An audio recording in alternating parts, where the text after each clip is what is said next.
Wait, what is this? Hold on. Dan bans Rich Lux from the YouTube chat. Cause you know, commentary channels. So we got turned away. So I wonder what it is you're hiding. I mean, if it was a solid event. I didn't realize. I thought Philip Seymour Hoffman had passed away. Holy moly! I didn't. Jesus. Are they press? Are they press? Do you refer to himself as? Yeah, press? he said Rich they don't Lux? want press there. Yeah. Yeah. I mean, Rich Lux. Sorry. But I don't know. Yeah. I don't know if I would. The guy who press. spent 4 weeks making videos about a video that he misunderstood about us. Whoa! Throwing a little slang there, bro. Jesus. Surprised. It's just it. You know what it is? Because I criticize you all the time. It's just the meanie energy that he's taking with it. You know what I'm saying? I was gonna say though, it's actually interesting that they're starting to talk to other creators now, even if they're not in significant capacities. You know, it seems like something that they didn't usually do. They wouldn't really reference other creators too much, but it looks like they're kind of branching out. Yeah, I don't know. Oh, he's the one that reported that you were making fun of that guy. He's a piece of shit. Wait. He was reporting that you made fun of whose clips? Of no one, because he didn't obviously didn't watch the video. Right. Yeah. What's this drama that's going on here? What's happening? Well, the Rich Lux is famous for literally making shit up in his headlines. Yeah. This isn't a fuck Rich Lux video, by the way. No. It kind of sounds like it. I mean, Rich Lux does engage in a little clickbait stuff, but what did he make up about Dan? Is there a video that you could show me about that? Laughing that you called himself press. That's my opinion. Yeah. I saw he posted a video recently where he was like, Ethan Klein is suing Trisha Paytas or something. No, like Trisha is suing you. Trisha's suing me. Yeah, just like a week ago. I was like, oh yeah, because he had some fucking random person nobody pretending to be a lawyer or a clerk. I was like, dude, Rich poor. Yeah, I don't know. It's like Rich's MO, I guess. You know, very clickbaitty. I personally poor disagree with it, but you know, yeah. Poor Lux. Reach Lux, nice. I like that. Reach Lux. That's funny. So Rich sucks. And you know what, Ricks? Ricks? Reach the house, whatever. I love that thing. The house is cool, but you do reach. That's all I'm saying. And you did do my boy dirty. Okay. Dan being my boy, of course. Yeah. I don't have any problem with Madcaster. Madcaster's legit, bro. That guy's the king. We love Madcaster. Yeah. I don't think that he watched the video. I think that it came across in his like For You page or whatever they call it, his YouTube recommended feed. You know. Yeah. Rich Lux posted a video about it.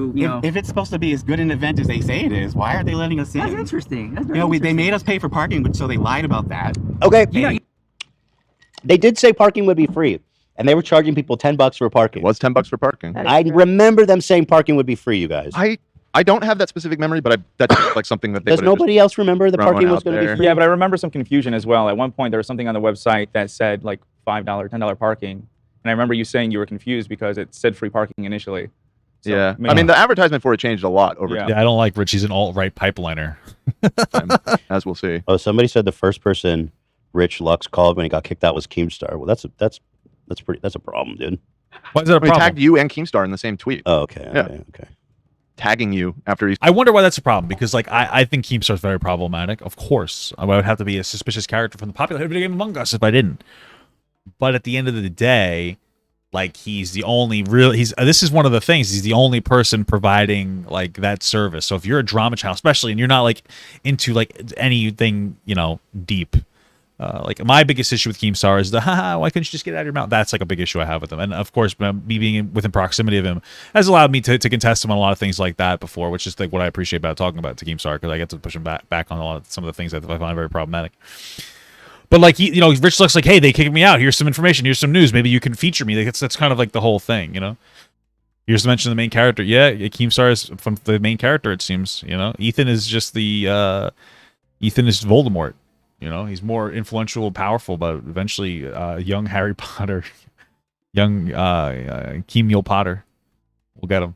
He spent the last month, you know, trying to cancel you. It takes a lot of fucking balls. Who's that? What's he? I don't follow him really. I thought we were cool, and then this happens a lot with like these smaller drama channels. No. They're just trying to get the clicks and the views and stuff, which I get. Your name gets a lot of clicks.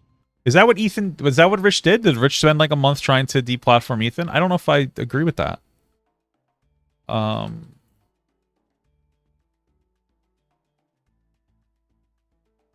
I agree with that?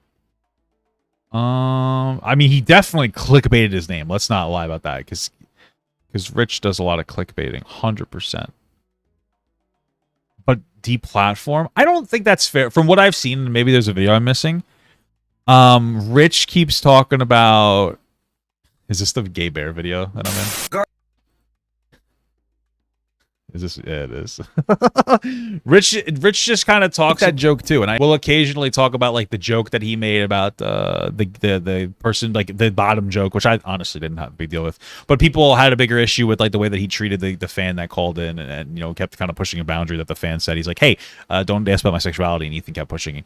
I don't know if that's canceling. I've never heard Rich say cancel this guy. He's usually very careful to say please don't cancel this guy, or you know, but okay.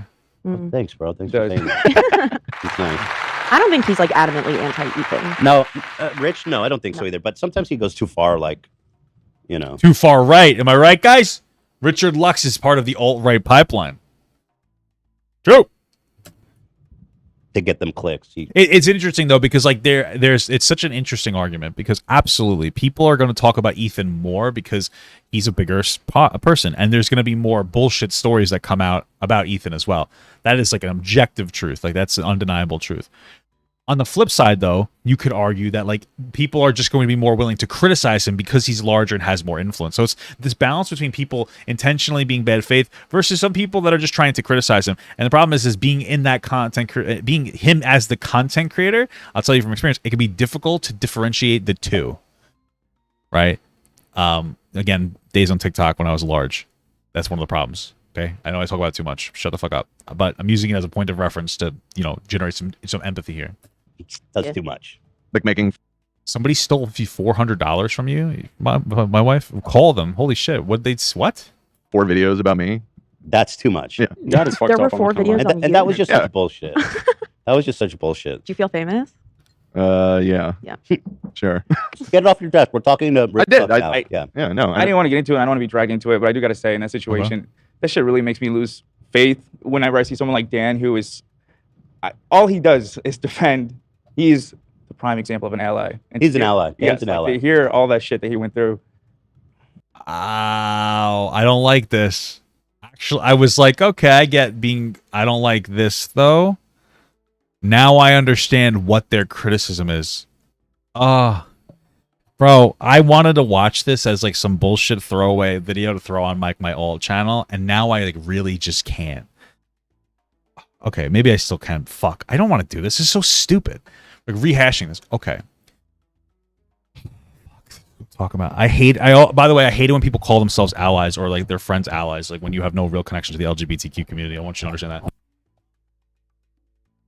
Being an ally is like it's cringe to consider yourself an ally. Oh my god, my thing just? It's fucked up.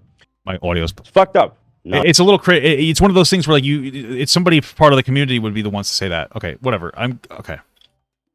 This is frustrating. Okay. So they're having an issue because I watched a lot of the Rich Lux videos. Okay. When it came to this. In fact, I was in Disney when I covered the situation with Ethan. Yes, I am an ally for Deluxe Dragon Dildos. Thank you so much. I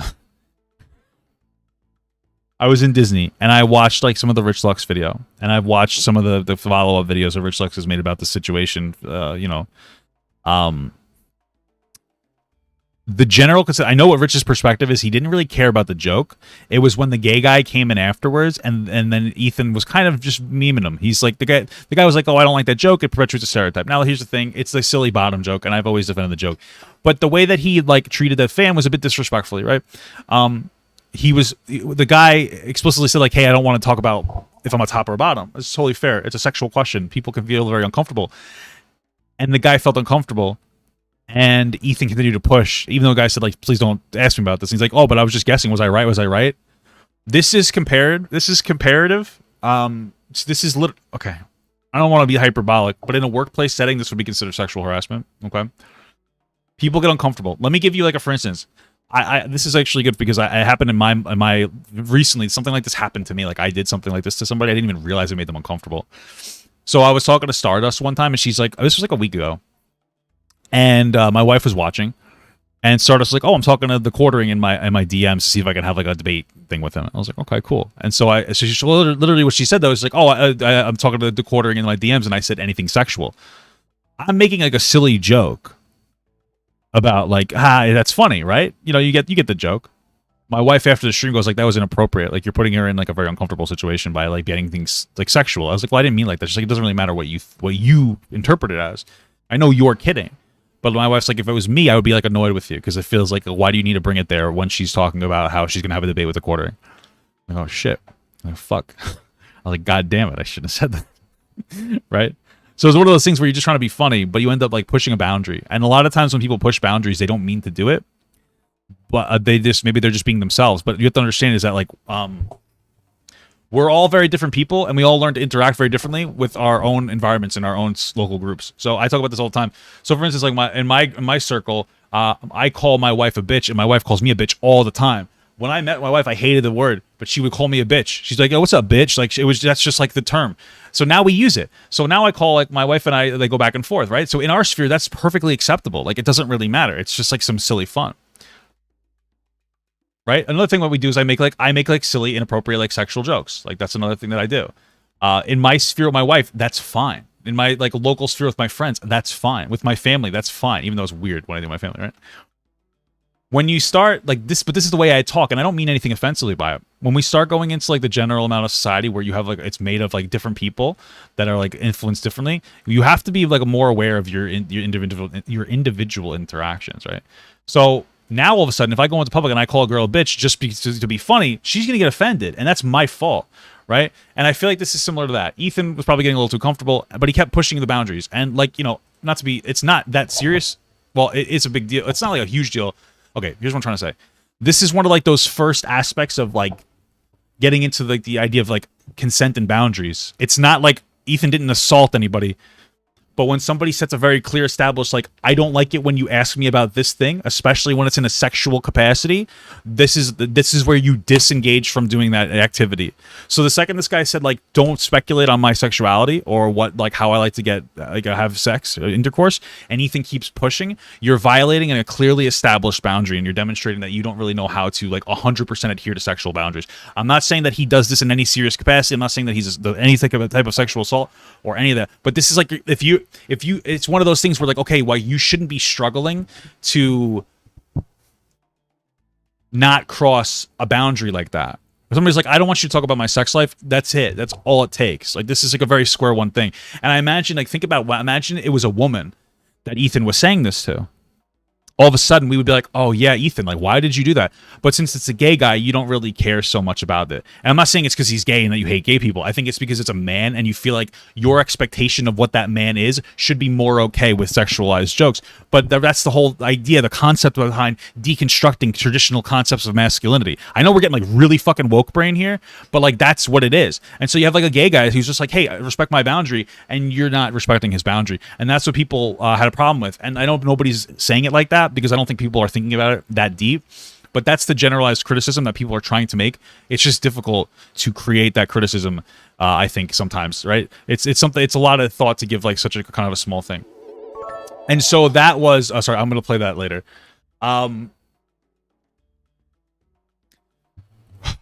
Wait, hold on. What did you say? Ethan would never do that if it was a woman called in. He's very disrespectful to men, the gay men. If a woman called in.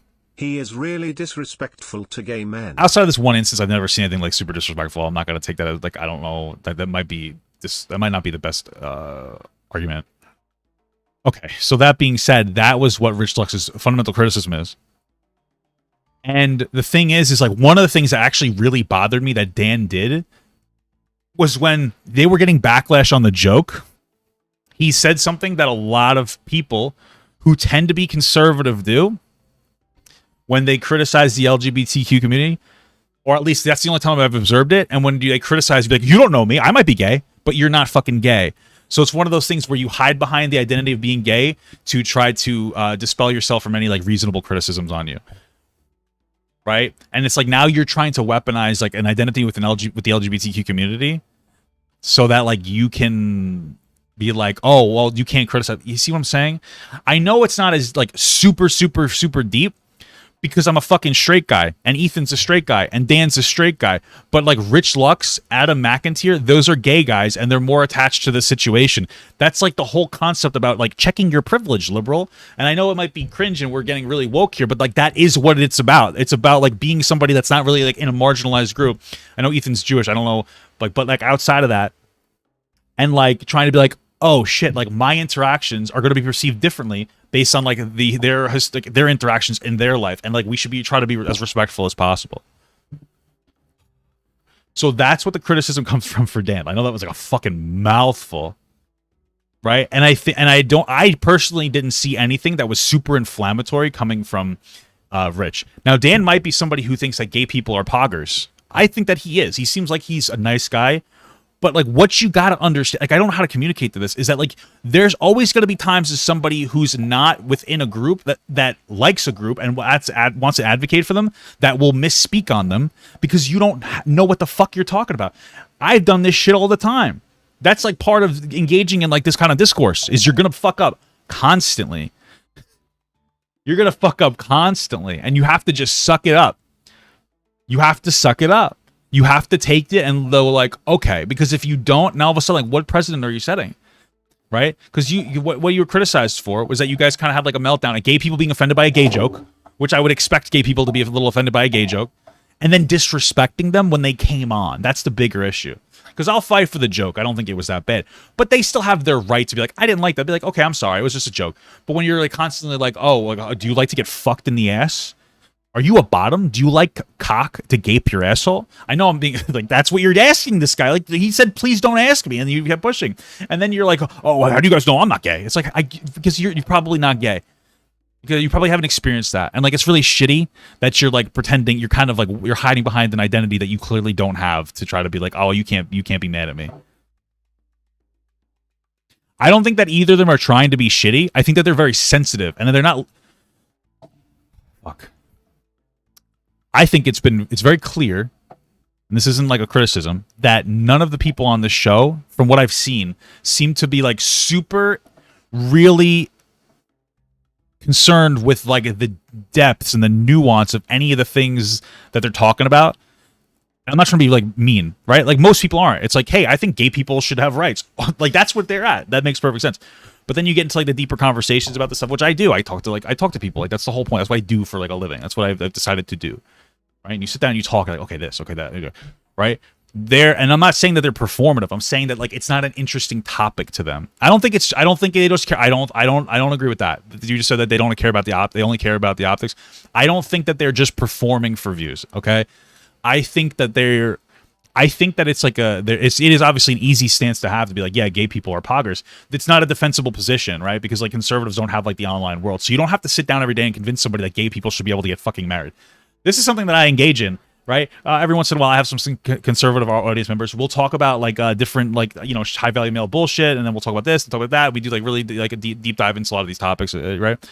He's not performing for views. It's not like, okay. In my experience, people who my experience when I'm in the past when I've done like abortion debates, pro-lifers are better at abortion debates than pro-choicers, from my experience, because they have to be, because you're arguing from like a non-accepted point in society. When something's just kind of accepted, you don't really need to have like a deep understanding of why it's accepted. And I'm pro-choice, I just want you to understand that. So when like you're going against the status quo, you have to like know how to counter an argument. And you tend to get better at debating something when you're like the underdog. Right. And I think that that's what this is here. You don't really need to do a deep dive on why the fuck gay people should be able to get married. Right. Or why gay people are valid. And because of that, like it comes with like a lack of maybe experience or a lack of engagement with gay people that might be able to express like some kind of an opinion on stuff. I know that was a lot of words.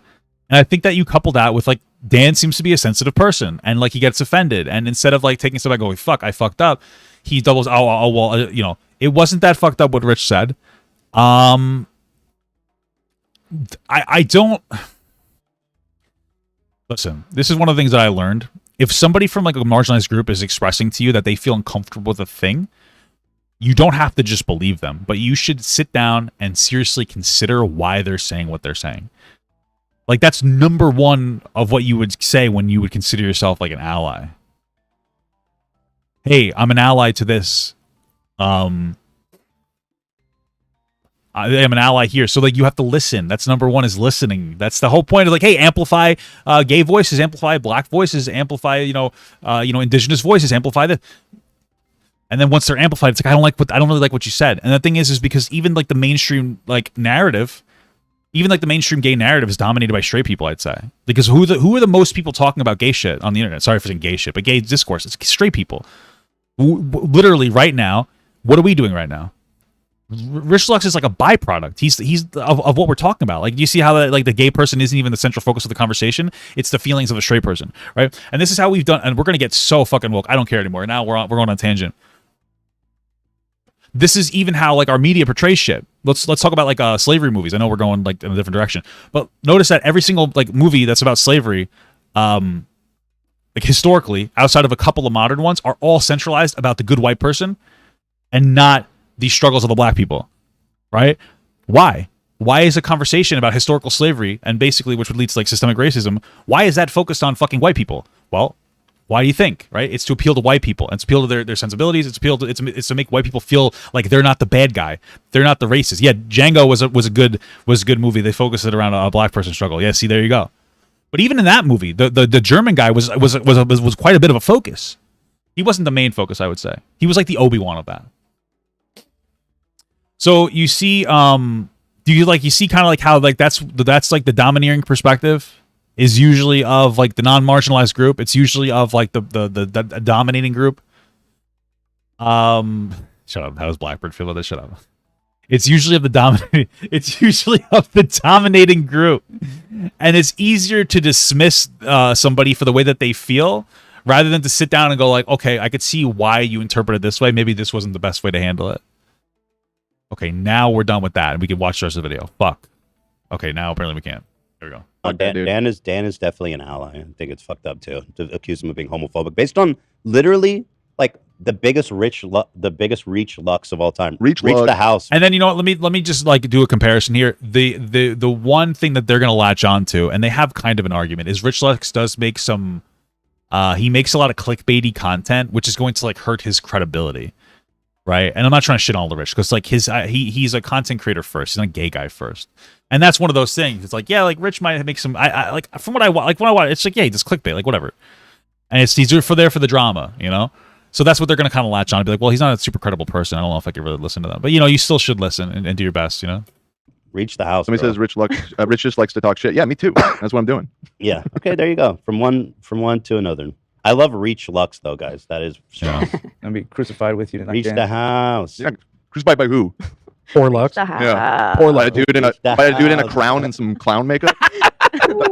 Damn! I didn't see him. I thought if he showed up to Ace Fest wearing that, I was like, okay, I think I know why they might have kicked you out of this family event dressing up like a clown. Yeah, but no, he didn't wear. He didn't. He kept the clown makeup at home. Now it's just getting a little bit of ween, but okay. They both look pretty cash. I'm surprised they even spotted him. But I do wonder if they Zach with the clown. I love that you got your finger on that. No. I tried. Rich Lux is in the chat. They flew away. He says, "I'm shook. Can't believe it. They did not let me in." I guess he didn't see the first part of this. What I will yes, he didn't. See this, can I ask you guys a question? Did they talk to Rich Lux here? Did they have like say, Rich, do you want to talk for 5 minutes, 10 minutes? Did they do that? Can you guys just tell me? I imagine it would have been in that video, so I feel like it's a no. I'm going to assume no, but I could be wrong. There's your biggest number one problem. Do you realize that? That's your number one issue. It's one of those things where like you're kind of tone policing a gay dude on the way that he feels about a gay joke, and like you crossing the boundaries of another gay guy, and then you won't even talk to him. Like why not give him fucking 10 minutes? Hey, Rich, can we talk for like 10 minutes? Well, guess what? Hey, Rich. Hey, welcome to the show, buddy. Don't rewind, buddy. Yeah, don't go back. You're not about to get kicked out of another thing. Oh, what? Did you ban him? No. Wait, did you ban him, Dan? No. Oh, you wouldn't do that, would you? I would never. Wait, did you? Yeah, I banned him. Oh my God, Dan! The goat! Oh, man. Dan, that's too much. Dan, Too much? I should unban him. I mean, Coming in. Well, too bad. you're kind of helping him out in a way because no, I want he has a to. title, No, don't squelch him. I want to hear if he has. First of all, very funny idea, but I want to hear if he has anything to say. Okay, it's a little disappointing. I'll see if I can figure out how to undo him. Oh God, Dan, Rich, It's always Dan, a we're trying to struggle figure out how to to unban you. That's fucking hilarious, dude. Rich, if you want to say anything, you can go through Mad Catster. He's not banned. Yeah. We let him Send in. your messages to Mad. And stay mad. Oh my God, Dan. Dan is like, I honestly think that, like, I don't know. I keep seeing these instances where Dan is like not a good impact on the podcast. Dan seems to be the one that always goes too far and gets like overly frustrated and emotional here. Wow, this is crazy. This is what we're talking about, though. Like, you talk about how people just criticize you because you're a big name. No, I think it's because you.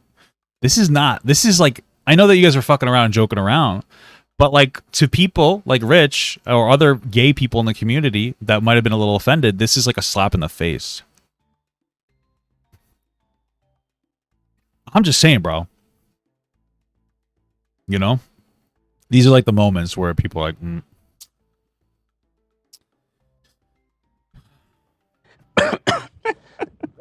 Excuse me. So there was no livestock, so that was a lie. Was there any live music?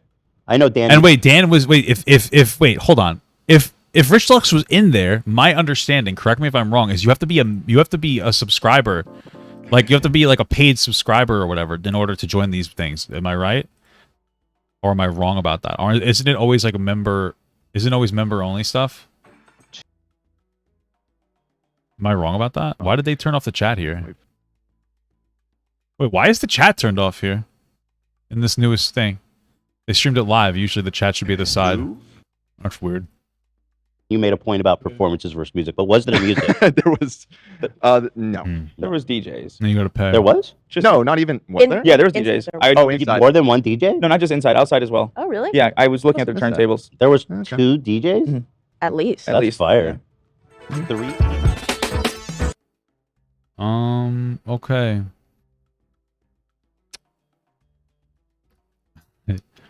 What a shame. Thank you so much for watching, guys, and another special shout out to all my Patreon and Twitch subs. If you'd like to support this channel further than you already have by just watching the video alone, go down to the links below where you can sub on my Patreon, which will allow you to get your name on this beautiful black wall. Or you can go to the Twitch page and you can actually use a free Amazon Prime sub, if you have Amazon Prime, to subscribe. Thank you very much, guys. Take care.